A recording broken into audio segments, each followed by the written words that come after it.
University of Mysore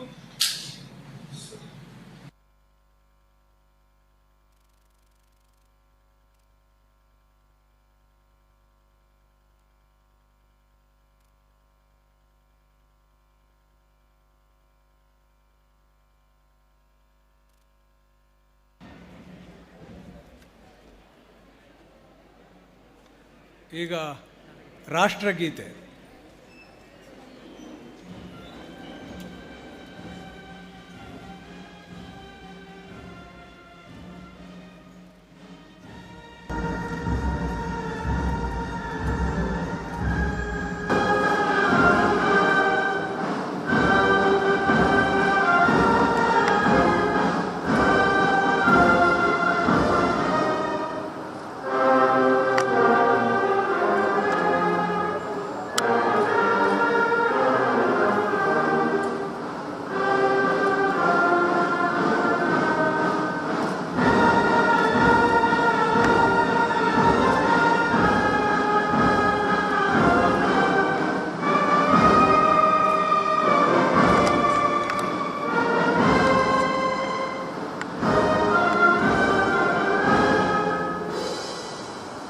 ಈಗ ವಿಶ್ವವಿದ್ಯಾಲಯದ ನೃತ್ಯ ಕಲಾ ಕಾಲೇಜು ವಿದ್ಯಾರ್ಥಿಗಳಿಂದ ನಾಡಗೀತೆ.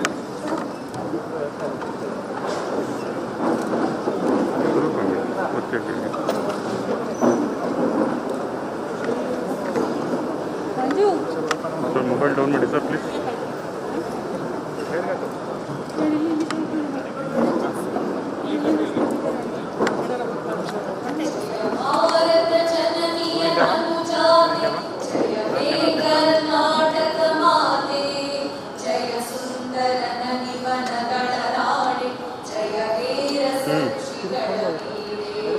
ಅವನು ಗೊತ್ತಾಗುತ್ತೆ.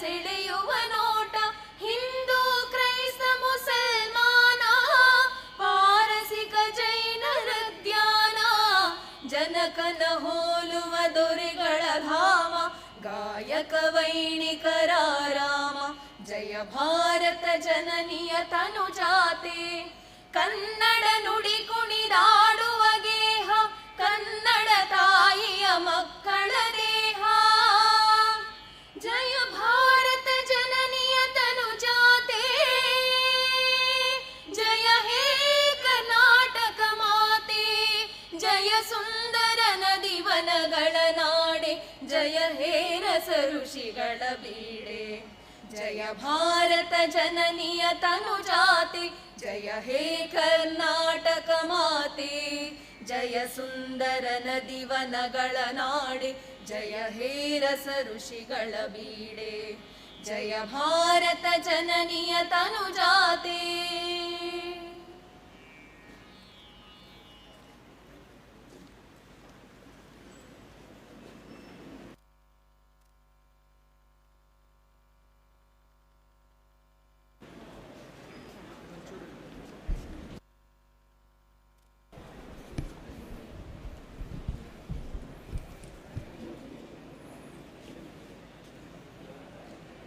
Honorable Vice Chancellor, I request you kindly unveil the new projects and infrastructures of the university digitally.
Honorable Chancellor, I request you kindly unveil the new projects and infrastructures of the University of Mysore digitally.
ಗೌರವಾನ್ವಿತ ಸನ್ಮಾನ್ಯ ಸಮಕುಲಾಧಿಪತಿಗಳೇ, ಘಟಿಕೋತ್ಸವವನ್ನು ಪ್ರಾರಂಭಿಸಬೇಕೆಂದು ತಮ್ಮನ್ನು ಪ್ರಾರ್ಥಿಸುತ್ತೇನೆ.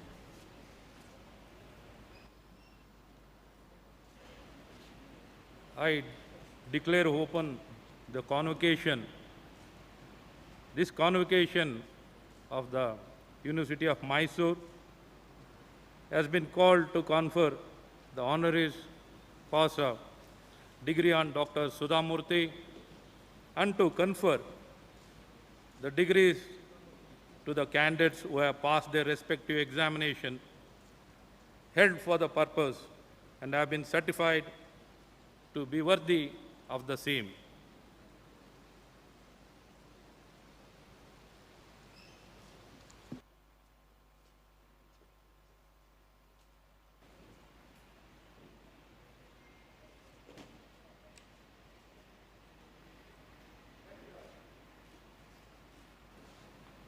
Let the candidates be now presented.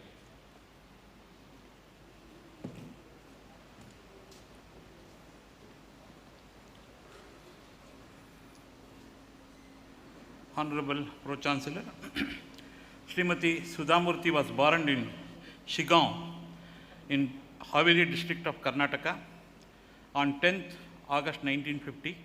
Her father, Dr. R.H. Kulakarni, was a surgeon and mother, Srimati Vimala Kulakarni, a homemaker.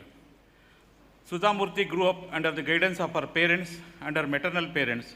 She has distinguished academic career right from the beginning. She continued this streak of success throughout and passed her BE Electrical Electronics with distinction, which enabled her to receive gold medal from the then Chief Minister of Karnataka. Suprasiddha Tata engineering locomotive company ಪುರುಷ ವೃತ್ತಿಪರರಿಗೆ ಮಾತ್ರ ಮನ್ನಣೆ ನೀಡುತ್ತಿದ್ದ ಸಂದರ್ಭದಲ್ಲಿ ಆ ಕಂಪನಿಯ ಚೇರ್ಮನ್ನರಿಗೆ ಸುಧಾಮೂರ್ತಿಯವರು ಹೀಗೆ ಬರೀತಾರೆ, ನೀವು ಸುಶಿಕ್ಷಿತ ಅರ್ಹ ಮಹಿಳೆಯರನ್ನು ಏಕೆ ಪರಿಗಣಿಸುತ್ತಿಲ್ಲ ಎಂದು. ಈ ಅಂಚೆ ಕಾಗದದ ಪರಿಣಾಮವಾಗಿ ಕೂಡಲೇ ಅಧ್ಯಕ್ಷರು ಅವರನ್ನು ಸಂದರ್ಶನಕ್ಕೆ ಕರೆದು ಕೆಲಸಕ್ಕೆ ವರದಿ ಮಾಡಿಕೊಳ್ಳುವಂತೆ ತಿಳಿಸುತ್ತಾರೆ. ಮಹಿಳೆಯರಿಗೆ ಮನ್ನಣೆ ಅಷ್ಟಾಗಿ ಇರದಿದ್ದ ಆಗಿನ ಸನ್ನಿವೇಶವನ್ನು ನೆನೆದರೆ ಇದು ಮುಂದೆ ಅಸಾಮಾನ್ಯವೂ ಸಕಾರಾತ್ಮಕವಾದ ಬೆಳವಣಿಗೆಯೊಂದು ನಮಗೆ ಗೋಚರವಾಗುತ್ತದೆ. ಪಥದರ್ಶಕವಾದ ಅವರ ದಿಟ್ಟ ನಡೆ 1996ರಲ್ಲಿ ಇನ್ಫೋಸಿಸ್ ಸಂಸ್ಥೆಗೆ ಅಸ್ತಿತ್ವಕ್ಕೆ ಬರುವುದಕ್ಕೆ ಕಾರಣವಾಯಿತು. ತಮ್ಮ ಪತಿ ಶ್ರೀಮಾನ್ NR ನಾರಾಯಣಮೂರ್ತಿಯವರು ಇನ್ಫೋಸಿಸ್ ಸಂಸ್ಥೆಯನ್ನು ಪ್ರಾರಂಭ ಮಾಡಿದಾಗ ಅವರಿಗೆ ಒತ್ತಾಸೆಯಾಗಿ ನಿಲ್ಲಲು ತಾವು ಉದ್ಯೋಗ ಮಾಡುತ್ತಿದ್ದ ಟಾಟಾ ಕಂಪನಿಯನ್ನು ಬಿಡುವ ಸಂದರ್ಭ ಬಂದಿತು. ಆಗ ಶ್ರೀಮಾನ್ JRD ಟಾಟಾರವರು ಹೇಳಿದ ಒಂದು ಕಿವಿ ಮಾತು ಡಾಕ್ಟರ್ ಸುಧಾಮೂರ್ತಿಯವರ ಬಾಳಿನ ಆಧಾರ ಶ್ರುತಿಯಾಗಿ ಅವರನ್ನು ಮುನ್ನಡೆಸಿದೆ. ಟಾಟಾ ಅವರು ಹೇಳಿದರು, ನೀವು ಹಣದ ಮಾಲೀಕರಲ್ಲ, ಕೇವಲ ಟ್ರಸ್ಟಿ ಮಾತ್ರ. ಹಣ ನಿರಂತರವಾಗಿ ಕೈ ಬದಲಾಯಿಸಿರುತ್ತದೆ. ನೀವು ಯಶಸ್ವಿಯಾದಾಗ ಸಮಾಜವೇ ನಿಮಗೆ ಚೈತನ್ಯ ನೀಡಿರುವುದರಿಂದ ಅದು ಸಮಾಜಕ್ಕೆ ವಾಪಸ್ಸು ನೀಡಿ. ಈ ಮಾತಿನ ಸತ್ಯವನ್ನು ಅರಿತಿರುವ ಡಾಕ್ಟರ್ ಸುಧಾಮೂರ್ತಿಯವರು ಪರೋಪಕಾರ ಮಾಡುವ ಮೂಲಕ ಸಹಾಯ, ಸಮಾಜೋದ್ಧಾರದ ಕೆಲಸಗಳು ಅಸಂಖ್ಯವಾಗಿದೆ. ಶ್ರೀಮತಿ ಸುಧಾಮೂರ್ತಿಯವರ ಸಮಾಜ ಕಾರ್ಯವು ಆರೋಗ್ಯ, ಶಿಕ್ಷಣ, ಮಹಿಳಾ ಸಬಲೀಕರಣ, ಮಹಿಳಾ ನೈರ್ಮಲ್ಯ, ಸಾರ್ವಜನಿಕ ಕಲೆ ಮತ್ತು ಸಂಸ್ಕೃತಿ, ಗ್ರಾಮ ಮಟ್ಟದಲ್ಲಿ ಬಡತನ ನಿವಾರಣೆ ಇವನ್ನೆಲ್ಲ ಒಳಗೊಂಡಿದೆ. ಪ್ರತಿಯೊಂದು ಶಾಲೆಗೂ ಗ್ರಂಥಾಲಯ ಎಂಬ ಪರಿಕಲ್ಪನೆಯ ಆಧಾರದ ಮೇಲೆಗೆ 70,000 ಗ್ರಂಥಾಲಯಗಳನ್ನು ನಿರ್ಮಿಸಿಕೊಟ್ಟಿದ್ದಾರೆ. ಗ್ರಾಮಾಂತರ ಪ್ರದೇಶಕ್ಕೆ 16,000 ಸಾರ್ವಜನಿಕ ಶೌಚಾಲಯಗಳನ್ನು, ಬೆಂಗಳೂರು ನಗರಕ್ಕೆ 106 ಶೌಚಾಲಯಗಳನ್ನು ನಿರ್ಮಿಸಿಕೊಟ್ಟಿದ್ದಾರೆ. She was in the forefront of the rehabilitate of the victims of the natural calamities. She is leading a life of detachment in tune with the dictum of the great saint, give unto the society what belongs to the society. Dr. Sudhamurthy is a distinguished creative writer in both English and Kannada. Many of her work has been successfully translated into TV and other media. She has reached a wider audience through her books in English. Doctor ಸುಧಾಮೂರ್ತಿಯವರ ಅನುಪಮ ಸೇವೆಯನ್ನು ಪರಿಗಣಿಸಿ ನಾಡಿನ ಹಲವಾರು ವಿದ್ಯಾಲಯಗಳು ಹಾಗೂ ಉನ್ನತ ಶಿಕ್ಷಣ ಸಂಸ್ಥೆಗಳು ಗೌರವ ಡಾಕ್ಟರೇಟ್ ಪದವಿಯನ್ನು ನೀಡಿ ಸನ್ಮಾನಿಸಿವೆ. 2000ನೇ ಇಸ್ವಿಯಲ್ಲಿ ಕರ್ನಾಟಕ ರಾಜ್ಯೋತ್ಸವ ಪ್ರಶಸ್ತಿಗೆ ಭಾಜನರಾಗಿದ್ದಾರೆ. 2001 ಅಂತಾರಾಷ್ಟ್ರೀಯ ಮಟ್ಟದ ಕಂಪ್ಯೂಟರ್ ವರ್ಲ್ಡ್ ಅವಾರ್ಡ್ ಎಂಬ ಪ್ರಶಸ್ತಿಯನ್ನು ಹೊಂದಿದ್ದಾರೆ. ಹೂಸ್ಟನ್ ಟೆಕ್ಸಾಸ್ನಲ್ಲಿ ನಡೆದ ಕನ್ನಡ ಕಾನ್ಫರೆನ್ಸ್ನಲ್ಲಿ ಮಿಲೇನಿಯಂ ಅವಾರ್ಡ್ 2000 ಎಂಬ ಪ್ರಶಸ್ತಿಯನ್ನು ಅಲಂಕರಿಸಿವೆ. Dr. Sudhamurthy has been a role model to the millions of the people because of her simple living and high thinking. ಗೌರವಾನ್ವಿತ ಸಮಕುಲಾಧಿಪತಿಗಳೇ, ಡಾಕ್ಟರ್ ಸುಧಾಮೂರ್ತಿಯವರಿಗೆ ಗೌರವ ಡಾಕ್ಟರೇಟ್ ಪದವಿಯನ್ನು ಅವರ ಅನುಪಸ್ಥಿತಿಯಲ್ಲಿ ಪ್ರದಾನ ಮಾಡಬೇಕೆಂದು ವಿನಂತಿಸುತ್ತೇನೆ.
ಕಲಾನಿಕಾಯ ಸನ್ಮಾನ್ಯ ಕುಲಾಧಿಪತಿಯವರೇ, ಕಲಾನಿಕಾಯದ doctor of philosophy, master of philosophy, master of arts, master of social work, master of music, master of fine arts, master of communication and journalism, master of arts MCTP, master of arts peace and conflict resolution, bachelor of arts, bachelor of social work, bachelor of fine arts, bachelor of performing arts ಪದವಿ ಪರೀಕ್ಷೆಗಳಲ್ಲಿ ಉತ್ತೀರ್ಣರಾಗಿ ಅರ್ಹರೆಂದು ಪರಿಗಣಿಸಲಾಗಿರುವ ಅಭ್ಯರ್ಥಿಗಳನ್ನು ಒಪ್ಪಿಸುತ್ತಿದ್ದೇನೆ.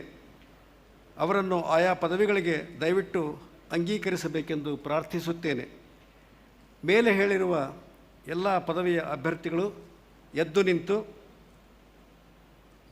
ಕುಲಾಧಿಪತಿಯವರಿಗೆ ಶಿರಬಾಗಿ ವಂದಿಸಿ ತಮ್ಮ ತಮ್ಮ ಸ್ಥಳಗಳಲ್ಲಿ ಕುಳಿತುಕೊಳ್ಳತಕ್ಕದ್ದು. ಅತಿ ಹೆಚ್ಚು ಶೇಕಡಾವಾರು ಅಂಕ ಗಳಿಸಿದ ಹಾಗೂ ಅತಿ ಹೆಚ್ಚು ಪದಕ ಮತ್ತು ಬಹುಮಾನ ವಿಜೇತರು ಅವರ ಹೆಸರುಗಳನ್ನು ಕರೆದ ಹಾಗೆ ವೇದಿಕೆಗೆ ಬಂದು ಕುಲಾಧಿಪತಿಗಳಿಗೆ ಶಿರಬಾಗಿ ವಂದಿಸಿ ಪದಕ ಬಹುಮಾನಗಳನ್ನು ಸ್ವೀಕರಿಸಿ ಮತ್ತೆ ಕುಲಾಧಿಪತಿಗಳಿಗೆ ಶಿರಬಾಗಿ ವಂದಿಸಿ ತಮ್ಮ ತಮ್ಮ ಸ್ಥಳಗಳಿಗೆ ಹಿಂದಿರುಗಿಸತಕ್ಕದ್ದು. PhD ಪದವಿ, ಪದಕ ಮತ್ತು ನಗದು ಬಹುಮಾನ ವಿಜೇತರು: ದಿಡ್ಡಿಗಿ ವಂಶೀಕೃಷ್ಣ, ಸಂಸ್ಕೃತ ವಿಭಾಗದಲ್ಲಿ PhD ಪದವಿ. Doctor K. ಕೃಷ್ಣಮೂರ್ತಿ, ಚಿನ್ನದ ಪದಕ.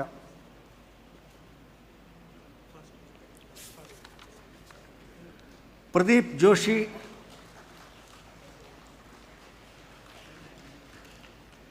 PhD ಸಂಸ್ಕೃತ ವಿಭಾಗ, ಪ್ರೊಫೆಸರ್ CR ನರಸಿಂಹಶಾಸ್ತ್ರಿ, ದತ್ತಿ ನಗದು ಬಹುಮಾನ.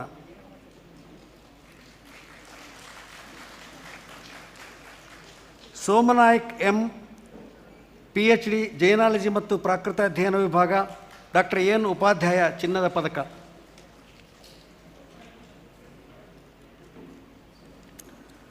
ಸಂಜೀವ್ ಕುಮಾರ್, PhD ಅಭಿವೃದ್ಧಿ ಅಧ್ಯಯನ ವಿಭಾಗ,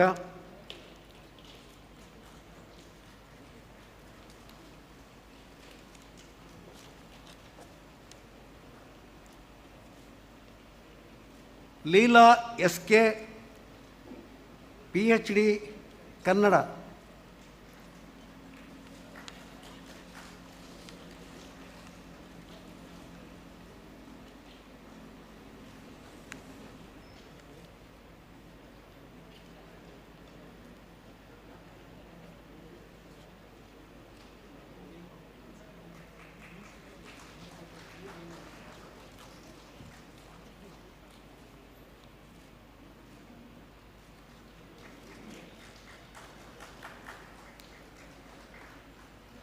Deepak J, PhD electronic media.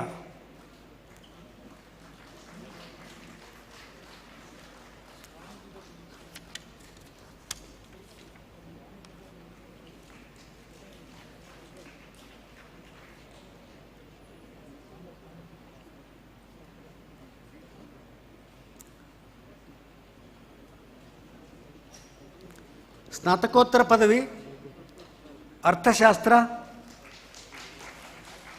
Dhanalakshmi R, 9 ಚಿನ್ನದ ಪದಕ, 4 ನಗದು ಬಹುಮಾನ. ಧನಲಕ್ಷ್ಮಿ R. ಧನಲಕ್ಷ್ಮಿ R ಅರ್ಥಶಾಸ್ತ್ರ ವಿಭಾಗ, 9 ಚಿನ್ನದ ಪದಕ, 4 ನಗದು ಬಹುಮಾನ. ಕನ್ನಡ ಸುನೀತಾ, ಚಿನ್ನದ ಪದಕ 7, ನಗದು ಬಹುಮಾನ 5.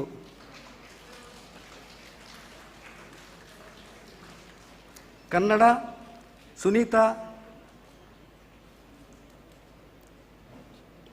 ಚಿನ್ನದ ಪದಕ 7, ನಗದು ಬಹುಮಾನ 5. ರೇಣುಕಾ P, ಚಿನ್ನದ ಪದಕ 6, ನಗದು ಬಹುಮಾನ 5.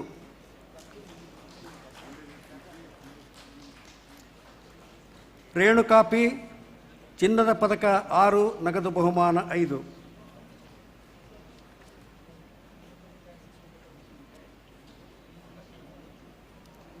ಶ್ರೇಯ್ ತನೇಜ್, ಚಿನ್ನದ ಪದಕ 8, ನಗದು ಬಹುಮಾನ 2.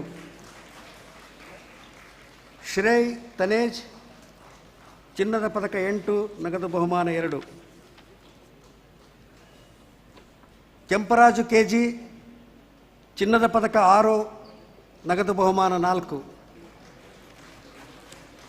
ಕೆಂಪರಾಜ್ KG, ಚಿನ್ನದ ಪದಕ 6, ನಗದು ಬಹುಮಾನ 4. ಕಾವ್ಯ S ಭಟ್, ಕಾವ್ಯ S ಭಟ್, ಅಂಬೇಡ್ಕರ್ ಸ್ಮರಣಾರ್ಥ ದತ್ತಿ ಚಿನ್ನದ ಪದಕ. ಪ್ರೊಫೆಸರ್ ಉಷಾ ನಾರಾಯಣ್ ಸ್ವಾಮಿನಾಯಕ್ ದತ್ತಿ ಚಿನ್ನದ ಪದಕ.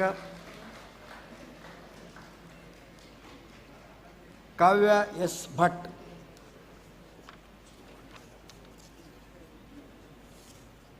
ಸ್ನಾತಕ ಪದವಿ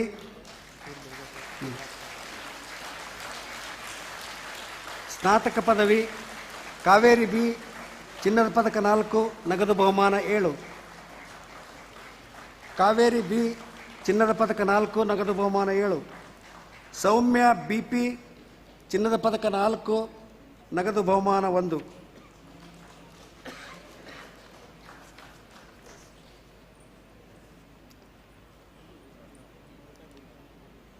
ಸೌಮ್ಯ BP, ಚಿನ್ನದ ಪದಕ 4, ನಗದು ಬಹುಮಾನ 1. Umesh VT, master of social work.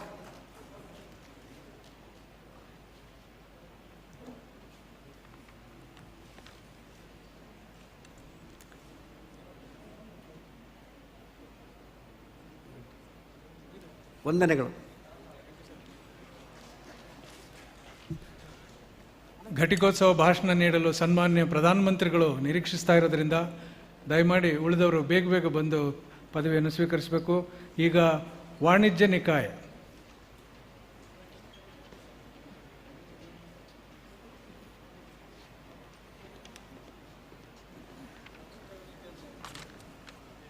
ಸನ್ಮಾನ್ಯ ಸಮಕುಲಾಧಿಪತಿಯವರೇ, ವಾಣಿಜ್ಯ ನಿಕಾಯದ doctor of philosophy, master of philosophy, master of commerce, master of business administration, MBA in Agri Business, Master of Financial Analysis and Management, Master of Financial Management, Master of Management of Non-Profit Organization, Master of Development Management, Master of Business Information Technology, Bachelors of Commerce, Bachelor of Business Management, Bachelor of Business Administration, Bachelor of Company Secretaryship, Bachelor of Tourism and Hospitality, Bachelor of Tourism and Administration ಪದವಿ ಪರೀಕ್ಷೆಗಳಲ್ಲಿ ಉತ್ತೀರ್ಣರಾಗಿ ಅರ್ಹರೆಂದು ಪರಿಗಣಿಸಲಾಗಿರುವ ಅಭ್ಯರ್ಥಿಗಳನ್ನು ಒಪ್ಪಿಸುತ್ತಿದ್ದೇನೆ.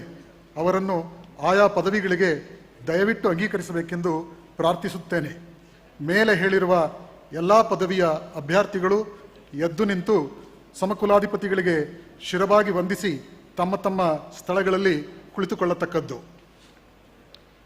ಅತಿ ಹೆಚ್ಚು ಶೇಕಡವಾರು ಅಂಕ ಗಳಿಸಿದ ಹಾಗೂ ಅತಿ ಹೆಚ್ಚು ಪದಕ ಮತ್ತು ಬಹುಮಾನ ವಿಜೇತರು ಅವರ ಹೆಸರುಗಳನ್ನು ಕರೆದ ಹಾಗೆ ವೇದಿಕೆಗೆ ಬಂದು ಸಮಕುಲಾಧಿಪತಿಗಳಿಗೆ ಶಿರವಾಗಿ ವಂದಿಸಿ ಪದಕ ಅಥವಾ ಬಹುಮಾನಗಳನ್ನು ಸ್ವೀಕರಿಸಿ ಮತ್ತೆ ಸಮಕುಲಾಧಿಪತಿಗಳಿಗೆ ಶಿರವಾಗಿ ವಂದಿಸಿ ತಮ್ಮ ತಮ್ಮ ಸ್ಥಳಗಳಿಗೆ ಹಿಂದಿರುಗತಕ್ಕದ್ದು.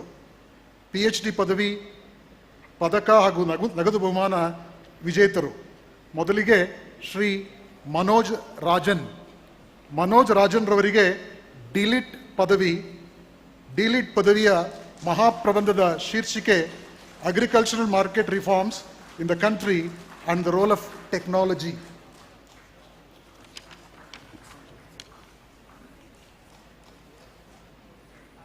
ಹರ್ಷಿತಾ YS PhD ಪದವಿ ಮ್ಯಾನೇಜ್ಮೆಂಟ್ ವಿಷಯದಲ್ಲಿ, PhD ಇನ್ ಮ್ಯಾನೇಜ್ಮೆಂಟ್ ಸೈನ್ಸಸ್, ಹರ್ಷಿತಾ YS.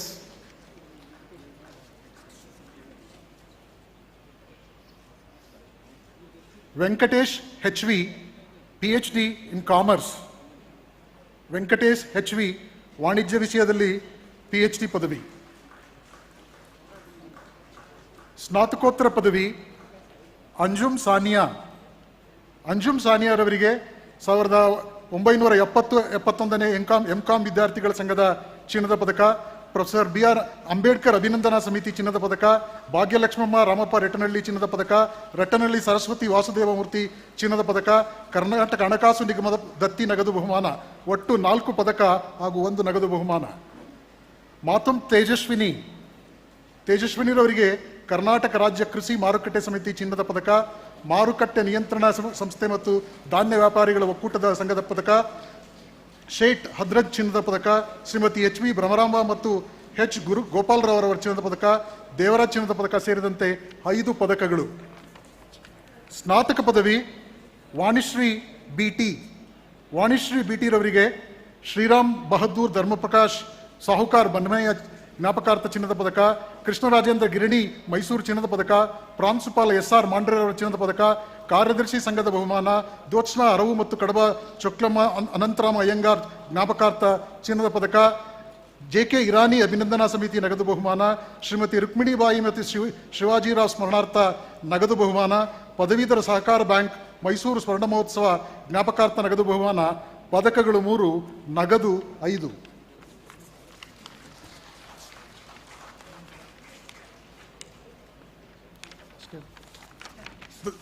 ವಂದನೆಗಳು. ಈಗ ಶಿಕ್ಷಣ ನಿಕಾಯ.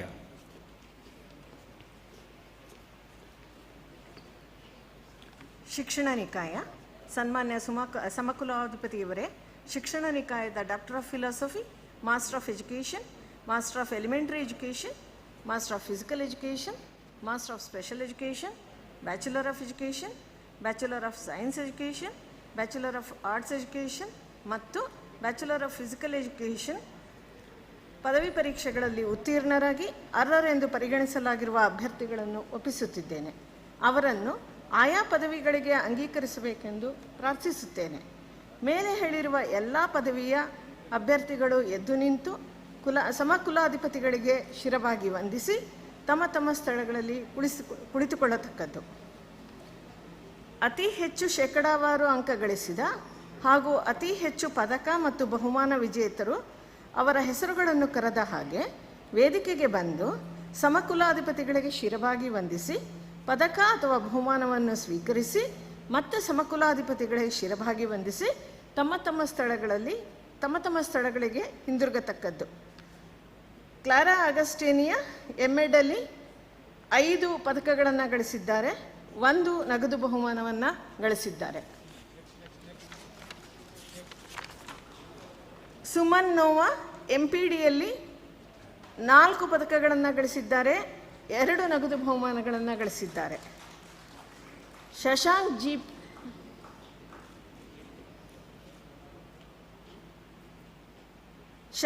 ಜಿಪಿ ಎಂಪಿಇಡಿಯಲ್ಲಿ 3 ಚಿನ್ನದ ಪದಕಗಳು ಹಾಗೂ 2 ನಗದು ಬಹುಮಾನಗಳನ್ನು ಗಳಿಸಿದ್ದಾರೆ.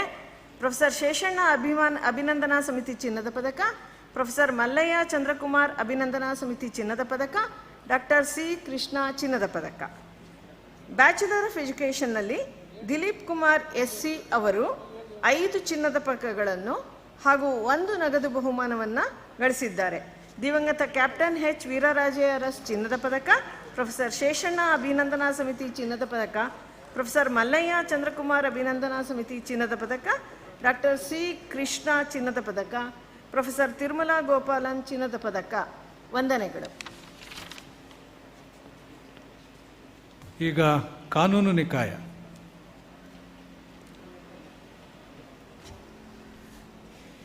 ನ್ಯಾಯಶಾಸ್ತ್ರ ನಿಕಾಯ.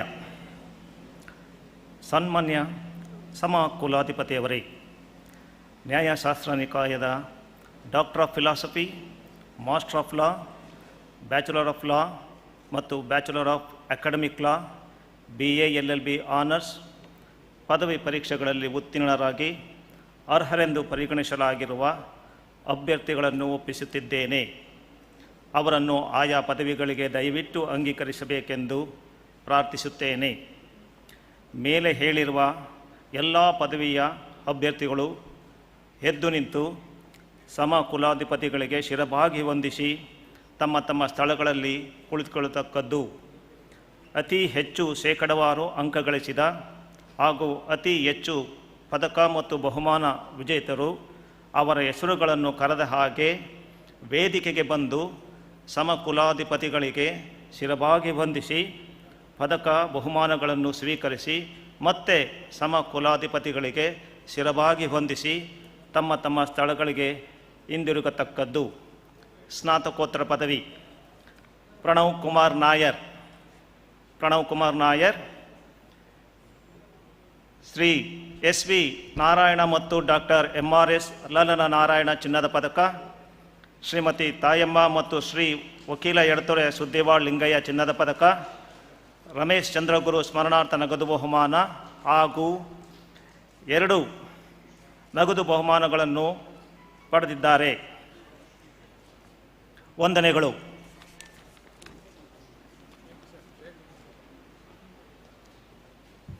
ಈಗ ವಿಜ್ಞಾನ ಹಾಗೂ ತಂತ್ರಜ್ಞಾನ ನಿಕಾಯ. ವಿಜ್ಞಾನ ಮತ್ತು ತಂತ್ರಜ್ಞಾನ ನಿಕಾಯ. ಸಮಕುಲಾಧಿಪತಿಯವರೇ, ವಿಜ್ಞಾನ ಮತ್ತು ತಂತ್ರಜ್ಞಾನ ನಿಕಾಯದ doctor of philosophy, master of philosophy, master of science speech and hearing, master of science food science by research, master of science food technology, master of library and information science, master of technology urban and regional planning, master of technology material science, master of science technology by research, master of computer application, master of science computer cognition technology, MS computer systems ಮತ್ತು technology in master of information system and management, master of architecture, bachelor of science speech and hearing, bachelor of science family and community science ಮತ್ತು BTech in information technology, bachelor of computer application, bachelor of architect ಪದವಿ ಪರೀಕ್ಷೆಗಳಲ್ಲಿ ಉತ್ತೀರ್ಣರಾಗಿ ಅರ್ಹರೆಂದು ಪರಿಗಣಿಸಿರುವ ಅಭ್ಯರ್ಥಿಗಳನ್ನು ಒಪ್ಪಿಸುತ್ತಿದ್ದೇನೆ. ಅವರನ್ನು ಆಯಾ ಪದವಿಗಳಿಗೆ ದಯವಿಟ್ಟು ಅಂಗೀಕರಿಸಬೇಕೆಂದು ಪ್ರಾರ್ಥಿಸುತ್ತೇನೆ. ಮೇಲೆ ಹೇಳಿರುವ ಎಲ್ಲ ಪದವಿಯ ಅಭ್ಯರ್ಥಿಗಳು ಎದ್ದು ನಿಂತು ಕುಲಾಧಿಪತಿಗಳಿಗೆ ಮತ್ತು ಸಮಕುಲಾಧಿಪತಿಗಳಿಗೆ ಶಿರಬಾಗಿ ವಂದಿಸಿ ತಮ್ಮ ತಮ್ಮ ಸ್ಥಳಗಳಲ್ಲಿ ಕುಳಿತುಕೊಳ್ಳತಕ್ಕದ್ದು. ಅತಿ ಹೆಚ್ಚು ಶೇಕಡಾವಾರು ಅಂಕ ಗಳಿಸಿದ ಹಾಗೂ ಅತಿ ಹೆಚ್ಚು ಪದಕ ಮತ್ತು ಬಹುಮಾನ ವಿಜೇತರ ಹೆಸರುಗಳನ್ನು ಕರೆದ ಹಾಗೆ ವೇದಿಕೆಗೆ ಬಂದು ಕುಲಾಧಿಪತಿಗಳಿಗೆ ಸಮಕುಲಾಧಿಪತಿಗಳಿಗೆ ಶಿರಬಾಗಿ ವಂದಿಸಿ ಪದಕ ಬಹುಮಾನಗಳನ್ನು ಸ್ವೀಕರಿಸಿ ಮತ್ತೆ ಕುಲಾಧಿಪತಿಗಳಿಗೆ ಶಿರಬಾಗಿ ವಂದಿಸಿ ತಮ್ಮ ತಮ್ಮ ಸ್ಥಳಗಳಿಗೆ ಹಿಂತಿರುಗತಕ್ಕದ್ದು. ಪದಕ ಮತ್ತು ನಗದು ಬಹುಮಾನ. ಮೊದಲಿಗೆ PhD ಪದವಿ ಡಾಕ್ಟರ್ ಮಹೇಶ್ವರ್ ಪ್ರಸಾದ್, PhD ಇನ್ ಜೆನೆಟಿಕ್ಸ್. ಸ್ನಾತಕೋತ್ತರ ಪದವಿ ರೂಪಿಣಿ RMS. ಇವರು 11 ಚಿನ್ನದ ಪದಕ ಮತ್ತು 2 ನಗದು ಬಹುಮಾನಗಳನ್ನು ಪಡೆದಿರುತ್ತಾರೆ. ಮಹಾರಾಜ ಶ್ರೀ ಜಯಚಾಮರಾಜೇಂದ್ರ ಒಡೆಯರ್ ಚಿನ್ನದ ಪದಕ, ಶ್ರೀಮತಿ ಆಲತ್ತೂರು ಕಾಳಮ್ಮ ಲಿಂಗೇಗೌಡ ದತ್ತಿ ಚಿನ್ನದ ಪದಕ, ಸರ್ವೋತ್ತಮ ವೈ ಅಂಬೇಕರ್ ಚಿನ್ನದ ಪದಕ, ರಾಮಪ್ಪ ದತ್ತಿ ಚಿನ್ನದ ಪದಕ, ಕೇಶವನ್ ದತ್ತಿ ಚಿನ್ನದ ಪದಕ, ಕುಮಾರಿ ಕ್ಯಾಶಿವ್ ಚಿನ್ನದ ಪದಕ, ಕುಂಚಗಾರಕೊಪ್ಪಲು ಶ್ರೀಮತಿ ದಿವಂಗತ ಕೆಂಪಮ್ಮ ಸುಬ್ಬೇಗೌಡ ದತ್ತಿ ಚಿನ್ನದ ಪದಕ, ಶ್ರೀಕಂಠಸ್ವಾಮಿ ದತ್ತಿ ಚಿನ್ನದ ಪದಕ, ಪೂರ್ಣಕೃಷ್ಣರಾವ್ ಮತ್ತು ಶ್ರೀಮತಿ ಲಕ್ಷ್ಮಮ್ಮ ಚಿನ್ನದ ಪದಕ, ಕುಲಪತಿ ಪ್ರೊಫೆಸರ್ KS ರಂಗಪ್ಪ ಅವರ ಚಿನ್ನದ ಪದಕ, ಸಣ್ಣಯ್ಯ ಆನಂದ್ ಚಿನ್ನದ ಪದಕ, ಸಿ ಅಂಜನಮೂರ್ತಿ ತತ್ತು ನಗದು ಬಹುಮಾನ ಮತ್ತು ಮರಬಳ್ಳಿ ಶ್ರೀಮತಿ ನಿಂಗಮ್ಮ ತತ್ತು ಪದಕ. ಶಾಲಿನಿ MJ MSc 7 ಚಿನ್ನದ ಪದಕ, 3 ನಗದು ಬಹುಮಾನ. ಪ್ರೊಫೆಸರ್ KN ನಾರಾಯಣ್ ಚಿನ್ನದ ಪದಕ, S ಜಗದೀಶ್ ಚಂದ್ರ ಮತ್ತು ಶ್ರೀಮತಿ ಪಾರ್ವತಮ್ಮ ಚಿನ್ನದ ಪದಕ, ಪ್ರೊಫೆಸರ್ ಗೋವಿಂದಪ್ಪ ಅರೇಕಲ್ ಚಿನ್ನದ ಪದಕ, ಶ್ರೀಮತಿ ತಾರಾಬಾಯಿ ಮತ್ತು N ಸಿಂಧೆ ಸ್ಮರಣಾರ್ಥ ದತ್ತಿ ಚಿನ್ನದ ಪದಕ, ತಲಕಾಡು ಚಿಕ್ಕಲಂಗಿಯ ಚಿನ್ನದ ಪದಕ.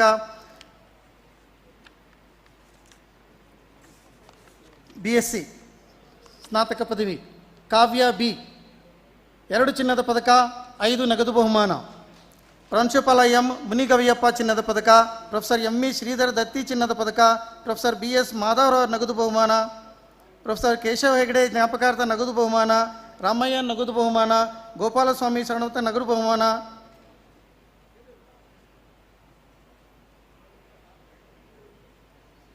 ಮೃದುಲಾ ಗೌರೆ BSc ಇವರು 3 ಚಿನ್ನದ ಪದಕ ಮತ್ತು 2 ನಗದು ಬಹುಮಾನ. H ರಾಮಾನುಜ ಅಯ್ಯಂಗಾರ್ ಚಿನ್ನದ ಪದಕ, ಶ್ರೀಮತಿ ಅನ್ನಪೂರ್ಣ ಕಾಮತ್ ಜ್ಞಾಪಕಾರ್ಥ ಚಿನ್ನದ ಪದಕ, ಮಮ್ಮುಡಿ ಕೃಷ್ಣರಾಜ ಒಡೆಯರ್ ಚಿನ್ನದ ಪದಕ, ದಿ ಲೇಡಿ ಮಿರ್ಜಾ ನಗದು ಬಹುಮಾನ, ಪ್ರೊಫೆಸರ್ J ಶ್ರೀಧರ್ ಪ್ರಸಾದ್ ಅಭಿನಂದನಾ ಸಮಿತಿ ನಗದು ಬಹುಮಾನ. ಧನ್ಯವಾದಗಳು.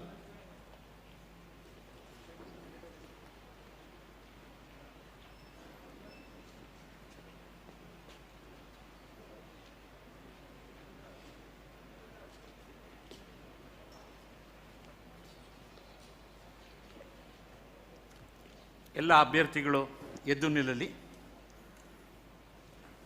ಅಭ್ಯರ್ಥಿಗಳು ಗೌರವಾನ್ವಿತ ಸಮಕುಲಾಧಿಪತಿಗಳೇ, ಆಯಾ ಪದವಿಗಳಿಗೆ ಅರ್ಹರಾಗಿರುವ ಈ ಅಭ್ಯರ್ಥಿಗಳನ್ನು ಸ್ವೀಕರಿಸಿ ಅವರಿಗೆ ದಯಮಾಡಿ ಪದವಿ ಪ್ರದಾನಿಸಬೇಕೆಂದು ಪ್ರಾರ್ಥಿಸುತ್ತೇನೆ.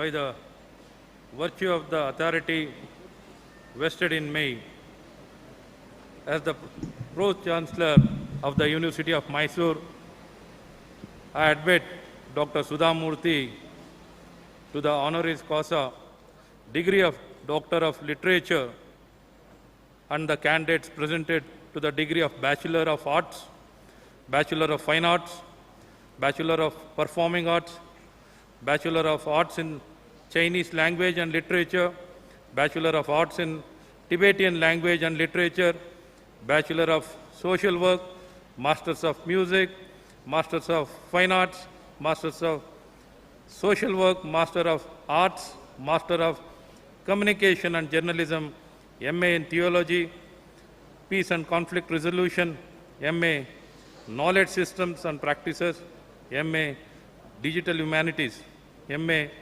Professional Practice and Design in Education, MA Aesthetics and Visual Culture, MA Professional Practice in Experience Design, MCRA Digital Media Arts, MCRA Contemporary Art Practices, MCRA Experimental Medical Media Art Practices, Bachelor of Commerce, Bachelor of Business Management, Bachelor of Business Administration, Bachelor of Tourism and Hospitality, Bachelor's Honors, Degree in Integrated BBA in Pharmaceutical Management, Bachelor of Tourism and Administration, Bachelor's Honors, Degree Molecular Biology, MBA Fashion Entrepreneurship, MBA Financial Planning, MBA Single Specialization, Masters of Business Administration, Masters of Business Administration in Finance, Masters of Business Administration in Human Resource Management, Masters of Business Administration in Marketing Management, Masters of Business Administration in Operation Management, Masters of Business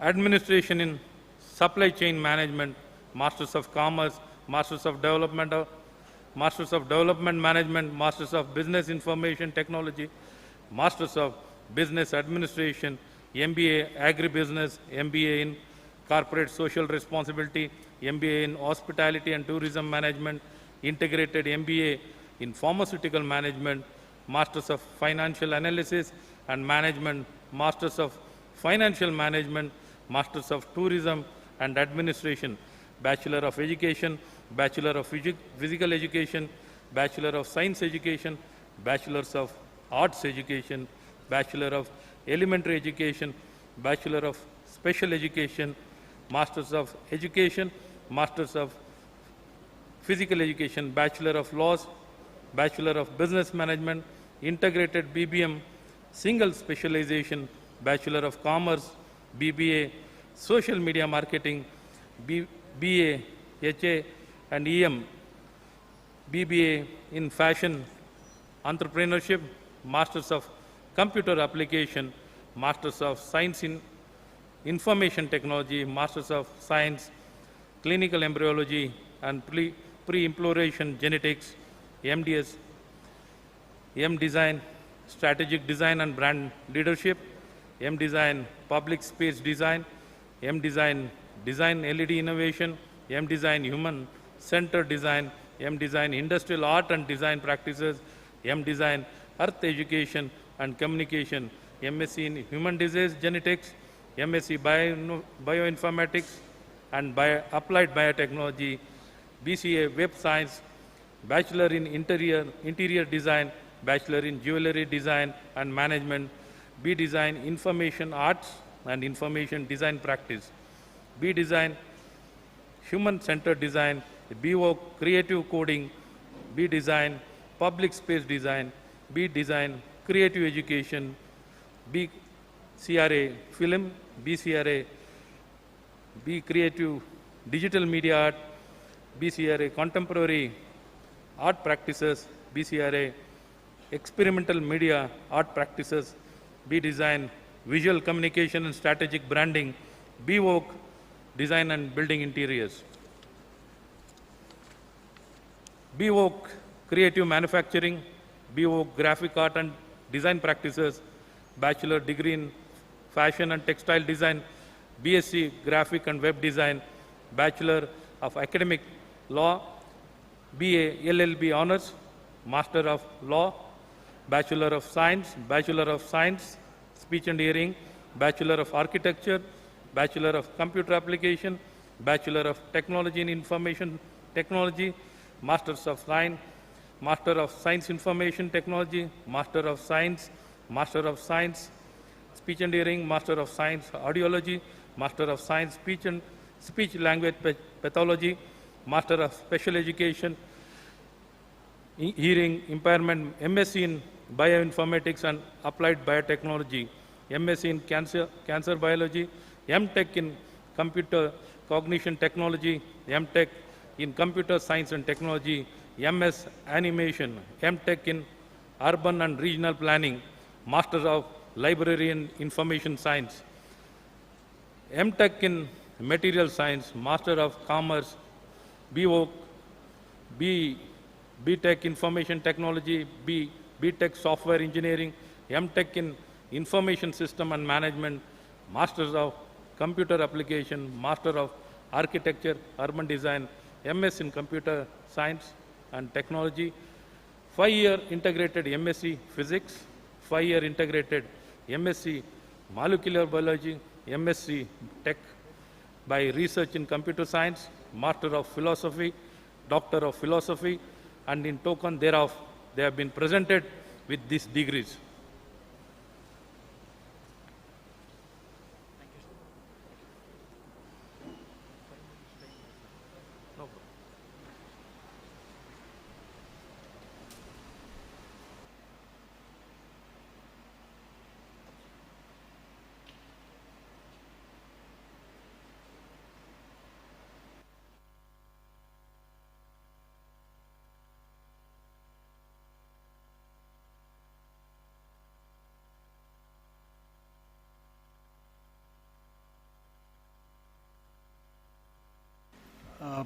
Honorable guests and members of the audience, there is a slight delay in the connection with the PMO. I request very earnestly our Honorable Vice Chancellor to give us the highlights of the past convocations, at least a couple of them in the past. 100 years of 104th convocation it is, centenary convocation, I'm sorry. I request the Honorable Vice Chancellor to give the highlights of the past convocations.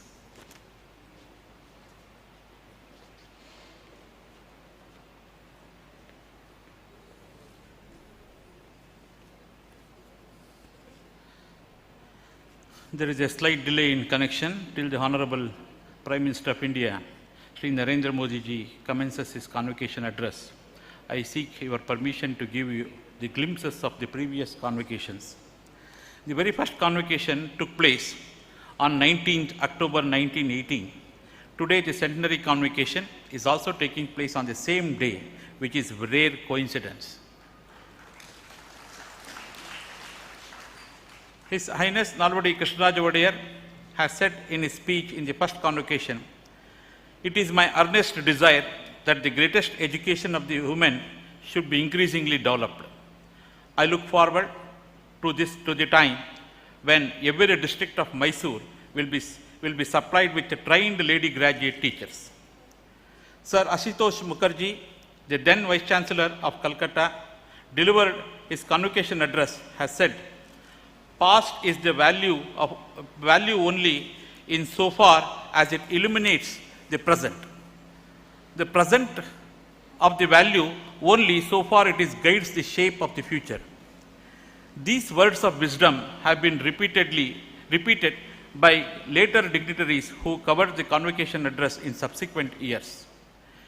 Delivering the convocation address in 10th October 1919, Sir Abdul Rahim, Chief Justice, High Court of Madras, has said, "Ever since I first visited Bangalore in 1909, the conviction that has grown upon me that state of Mysore is one of the best fitted in India to be great center of learning, research and social service." Further, he said, "There is no civilization without education. An educated community is necessarily civilized. And education aims to develop to fullest degree of the mental and physical, emotional, spiritual dimensions of the man." The learned speaker expected that newly established university should receive the financial assistance from the landowners and the merchants and the bankers and prosperous lawyers and the traders and so on. Delivering the convocation address on 27 November 1926, Sir P.C. Rai, as great scientist and philosopher, has expressed his joy that well-guided education would be successfully banish the disease in prosperity and raise the human species so that the nobler heights of the intelligence. In 1928, the convocation speech of Sri S.R. Reddy has emphasized the role of the university in glowing terms. He said, "A university is a corporation of the teachers and taught, a spiritual and cultural entity pursuing the knowledge for its own sake, extending the boundaries of science and art, the functioning as one of the source powers of increasing the humanities hold on the good, the true and beautiful. The post-independent India also, the great luminaries have delivered the convocation addresses. For example, the eminent scientist Dr. Raja Ramanna delivered the convocation address on 21st December 1974. Closing in this address, Dr. Raja Ramanna urged new graduates to serve the great country with the ideal way. I urge you to help the great community of yours with the fullest devotion. Nowhere in the world there is a country with such a glorious past and promising great future. In spite of all diversities and discontinuities, it is only requires the young people like you is let it flower into the real greatness. Today, we can look forward such illuminating speech by our Honorable Prime Minister, Shri Narendra Modi ji. He is aware that glorious past of our nation and fully optimistic about the bright future, and he can enlighten us on what we need to do to take this country on the path of the progress and prosperity. He always lifts our spirit and takes us along with him like a true leader and visionary. I think we will wait for 2-3 minutes. Once the connection comes, then I'll introduce Narendra Modi ji.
Bharat की माननीय प्रधानमंत्री श्री नरेंद्र मोदी जी 130 करोड़ भारतीयों की आशा और उम्मीद की किरण में उभरे हैं।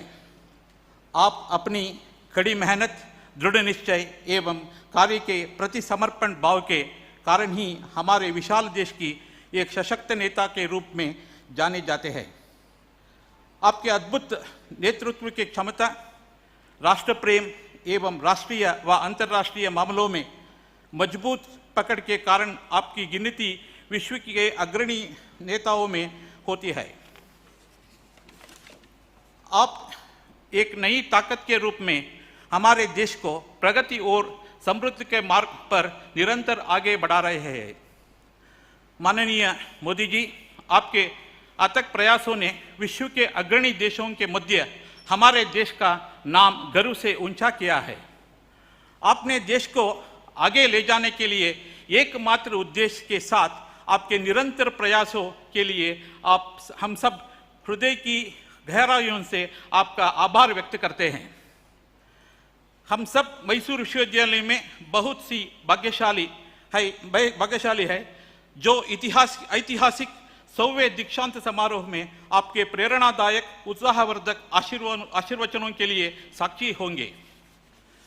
मुझे विश्वास है कि आपका उद्बोधन हम सबकी एक नई ऊर्जा का संचार करेगा जो लक्ष्य प्राप्ति में सहायक होगा। अब माननीय प्रधानमंत्री श्री नरेंद्र मोदी से विनम्र निवेदन करता हूं कि मैसूर विश्वविद्यालय के इसी 100वें दीक्षांत समारोह में अपना उद्बोधन देने की कृपा करें। धन्यवाद।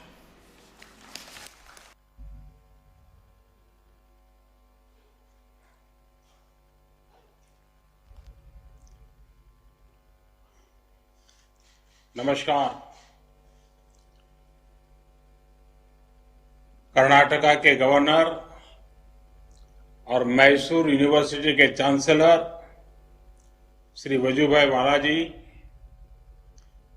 कर्नाटका के शिक्षा मंत्री डॉक्टर श्री एन अश्वत्थ नारायण जी, मैसूर विश्वविद्यालय के कुलपति प्रोफेसर जी हेमंत कुमार जी, इस कार्यक्रम में उपस्थित सभी शिक्षकगण, छात्र छात्राएं, अभिभावकगण, देवी और सज्जनों, सबसे पहले आप सभी को मैसूरू दशहरा नाड़ हब्बा की अनंत अनंत शुभकामनाएं।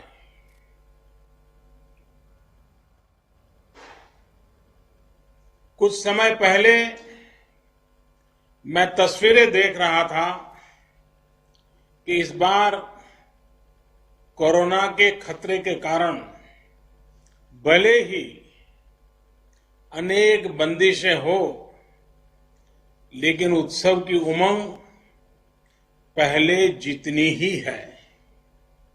हालांकि इस उमंग में कुछ दिन पहले हुई भारी बारिश ने रुकावट डालने की कोशिश की है। सभी प्रभावित परिवारों के प्रति मेरी संवेदनाएं हैं। केंद्र सरकार और कर्नाटका सरकार मिलकर राहत की हर संभव कोशिश कर रही है। साथियों, आज आपके लिए बहुत ही बड़ा दिन है। वैसे तो मेरा प्रयास रहता है कि ऐसे अवसरों पर अपने यंग फ्रेंड्स के उनसे आमने सामने फेस टू फेस मुलाकात कर सकूं और मैसूर आने वाले मैसूर यूनिवर्सिटी के गौरवशाली विरासत 100वें दीक्षांत समारोह का हिस्सा बनने की तो बात मैं समझता हूं कुछ और ही होती, लेकिन इस बार कोरोना के कारण हम रियली नहीं वर्चुअली जुड़ रहे हैं।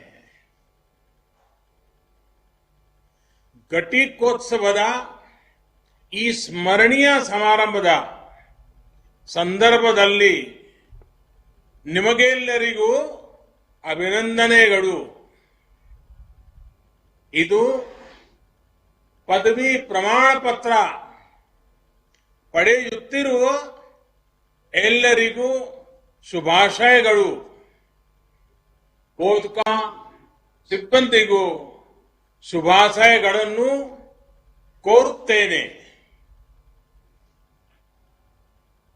साथियों, मैसूर यूनिवर्सिटी प्राचीन भारत की समृद्ध शिक्षा व्यवस्था और भविष्य के भारत के एस्पिरेशंस और कैपेबिलिटीज का एक प्रमुख केंद्र है. इस यूनिवर्सिटी ने राजर्षि नालवाड़ी कृष्णराज वडेयार और एम विश्वेश्वरैया जी के विजन और संकल्पों को साकार किया है.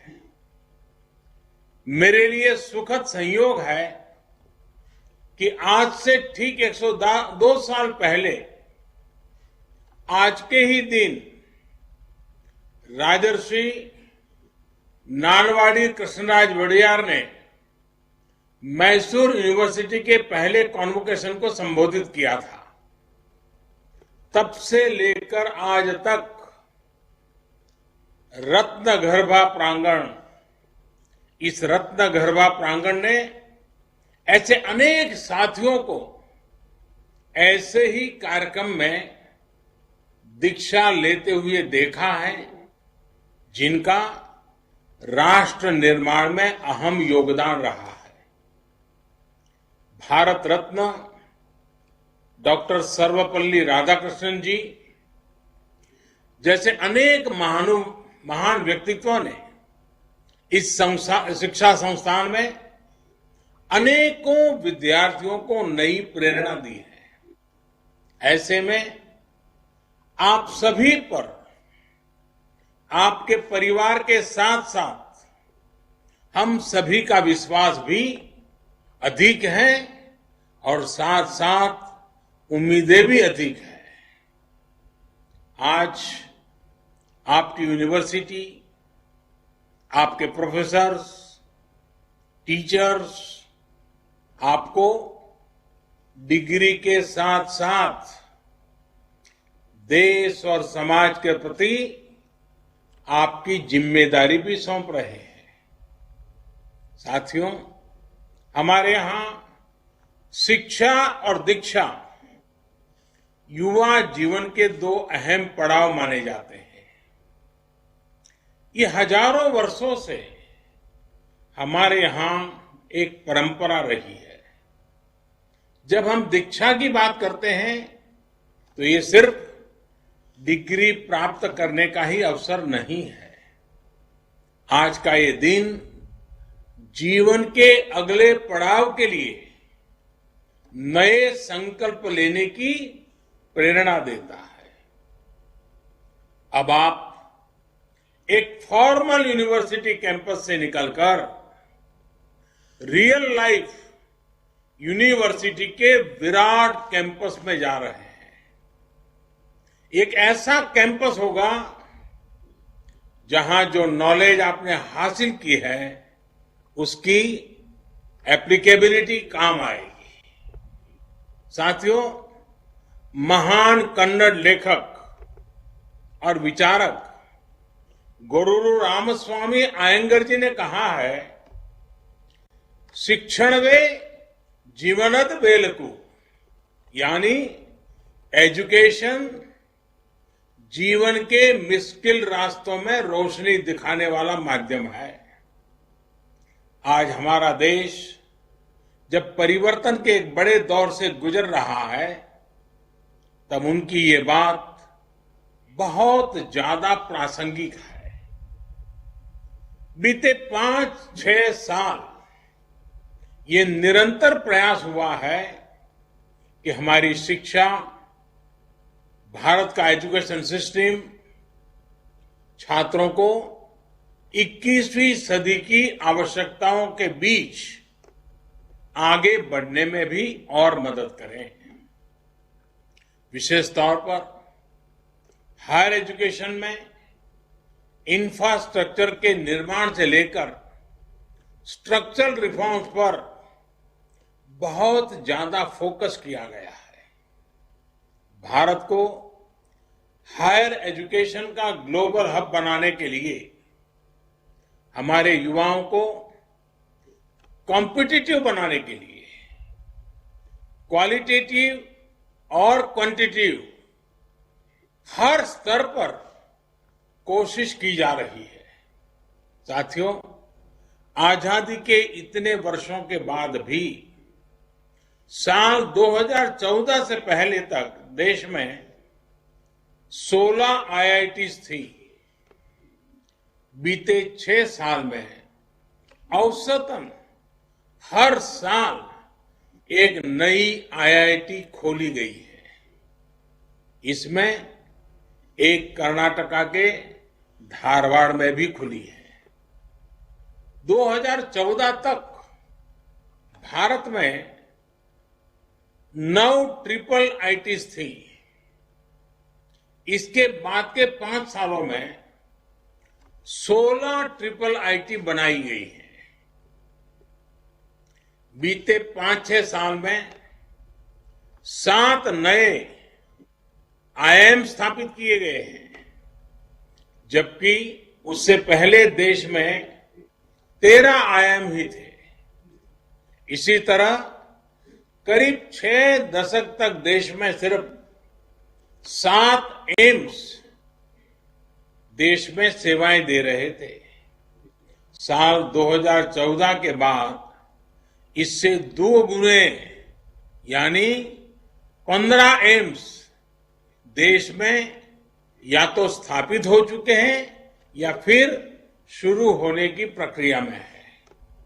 साथियों, बीते 5-6 सालों से हायर एजुकेशन में जो प्रयास हो रहे हैं, ये प्रयास सिर्फ नए इंस्टीट्यूशन खोलने तक ही सीमित नहीं है। इन संस्थाओं में गवर्नेंस में रिफॉर्म से लेकर जेंडर और सोशल पार्टिसिपेशन सुनिश्चित करने के लिए भी काम किया गया है। ऐसे संस्थानों को ज्यादा ऑटोनॉमी दी जा रही है ताकि वो अपनी जरूरत के मुताबिक फैसले ले सकें। पहले आईआईएम एक्ट के उसके तहत देश भर के आईआईएम्स को ज्यादा अधिकार दिए गए।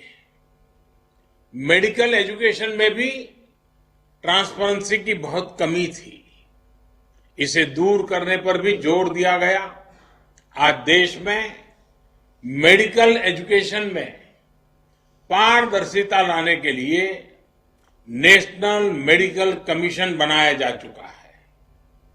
होम्योपैथी और दूसरी भारतीय चिकित्सा पद्धतियों की पढ़ाई में रिफॉर्म्स के लिए भी 2 नए कानून बनाए जा रहे हैं। मेडिकल एजुकेशन में हो रहे रिफॉर्म से देश के युवाओं को मेडिकल की पढ़ाई के लिए ज्यादा सीटें मिलनी सुनिश्चित हो रही है। साथियों, राजर्षि नालवाड़ी कृष्णराज वडियार जी, उन्होंने अपने पहले कॉन्वोकेशन संबोधन में कहा था, अच्छा होता मैं अपने सामने एक नहीं 10 लेडी ग्रेजुएट्स देख पाता। मैं अपने सामने आज अनेक बेटियों को देख रहा हूं जिन्हें आज डिग्रियां मिल रही हैं। मुझे बताया गया है कि आज यहां डिग्री लेने वाले विद्यार्थियों में बेटियों की संख्या बेटों से ज्यादा है।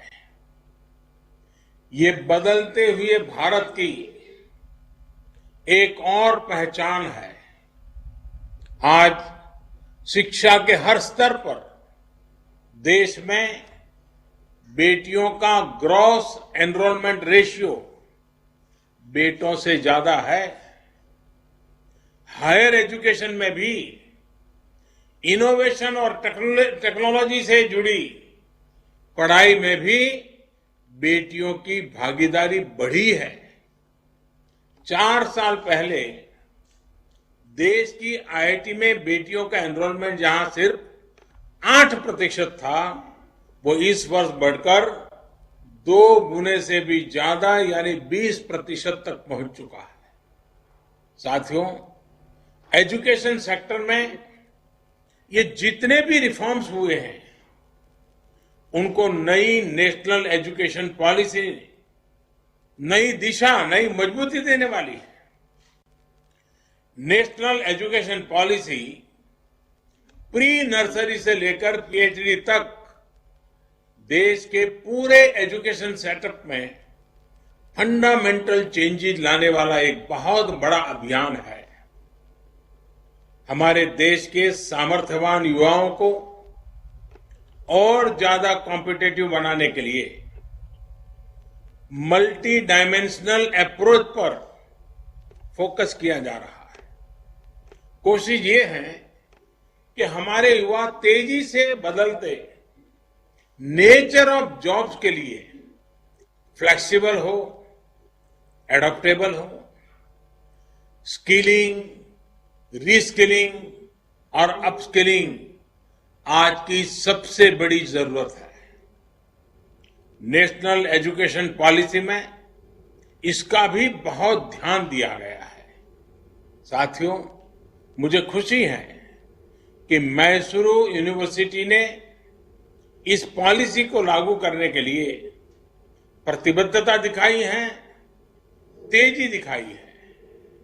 मुझे लगता है कि एनईपी के आधार पर आप मल्टी डिसिप्लिन प्रोग्राम शुरू कर रहे हैं। अब जहां तक आपके सपनों और सामर्थ्य का विस्तार हो, उसके मुताबिक आप विषयों का चयन कर सकते हैं। इसमें आप ग्लोबल टेक्नोलॉजी और लोकल कल्चर साथ साथ पढ़ सकते हैं।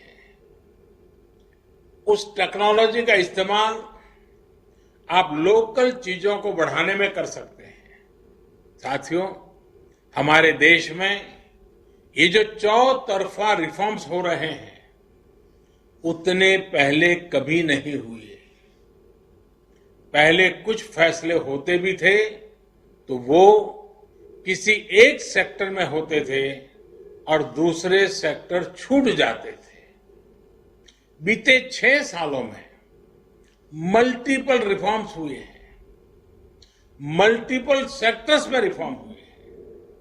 अगर एनईपी देश के एजुकेशन सेक्टर का फ्यूचर सुनिश्चित कर रही है, तो ये आप जैसे युवा साथियों को भी एम्पावर कर रही है।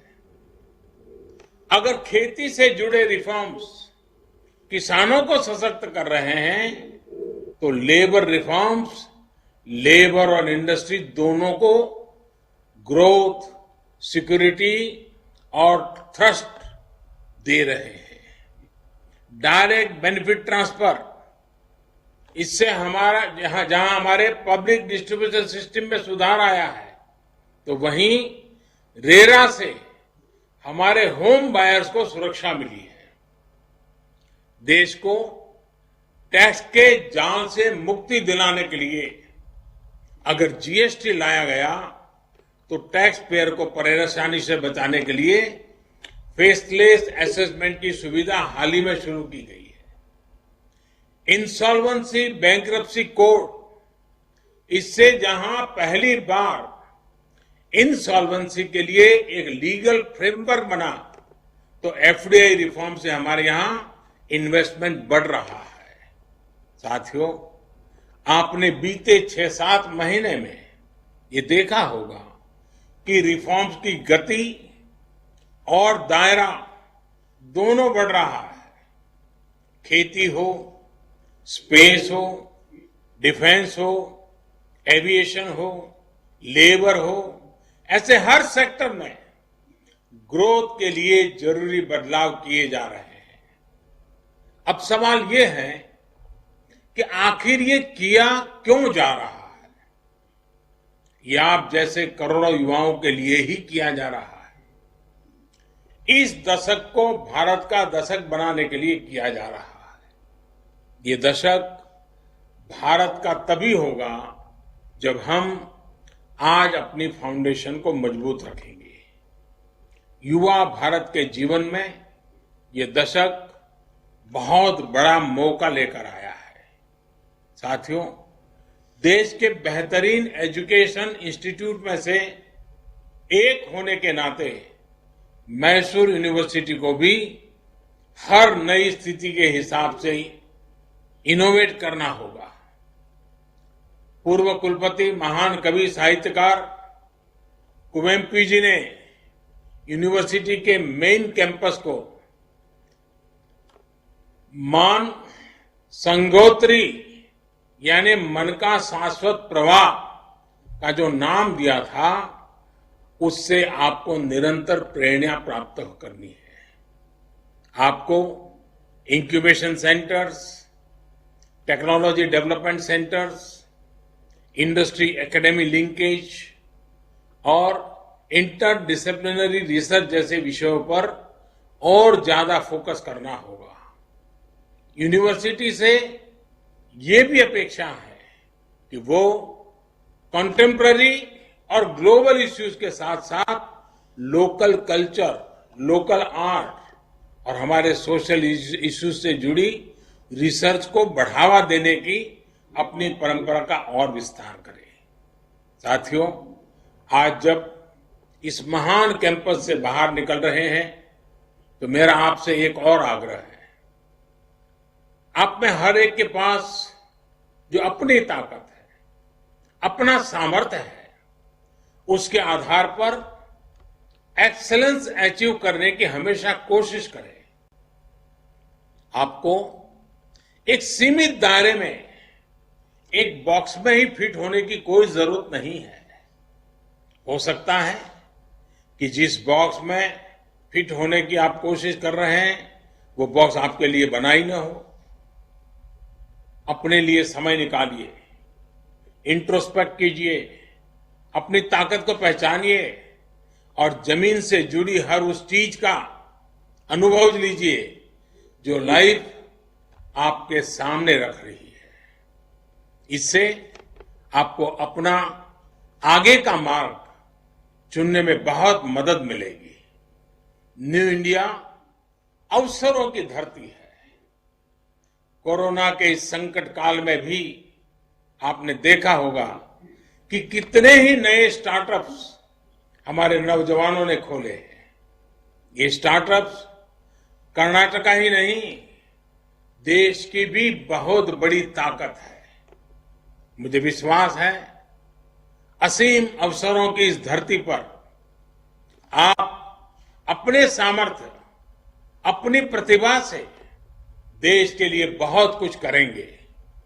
आपका विकास सिर्फ आपका विकास नहीं होगा, देश का विकास होगा। आप आत्मनिर्भर बनेंगे तो देश भी आत्मनिर्भर बनेगा।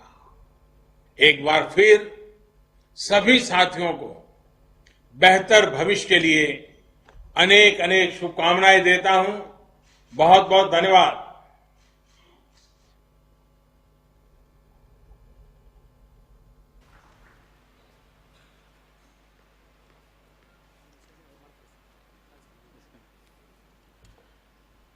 I thank Honorable Prime Minister Narendra Modi ji for his wonderful inspirational talk on behalf of University of Mysore. Once again, I request your directions to grow the university in the direction what you have told. You will definitely implement the national education policy and also the skill-oriented, cultural-oriented education in the system. Definitely we are going to implement it, sir.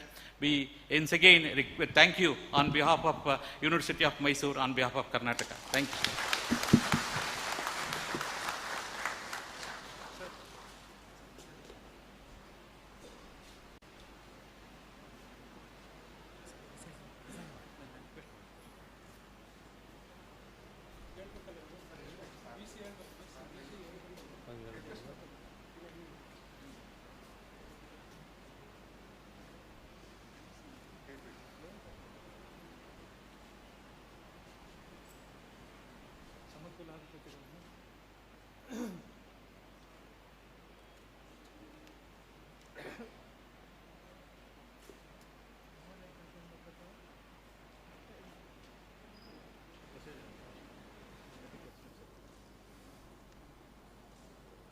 I dissolve this convocation.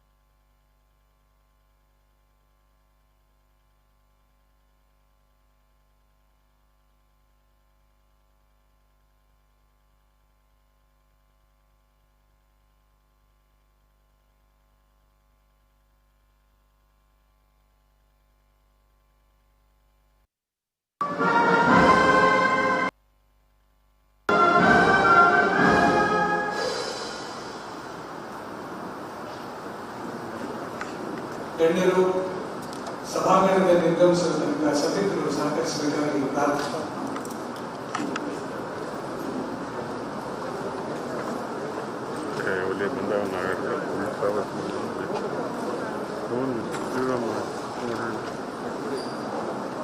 Sir site ಕಳಿಸಿ sir ಹಂಗೆ.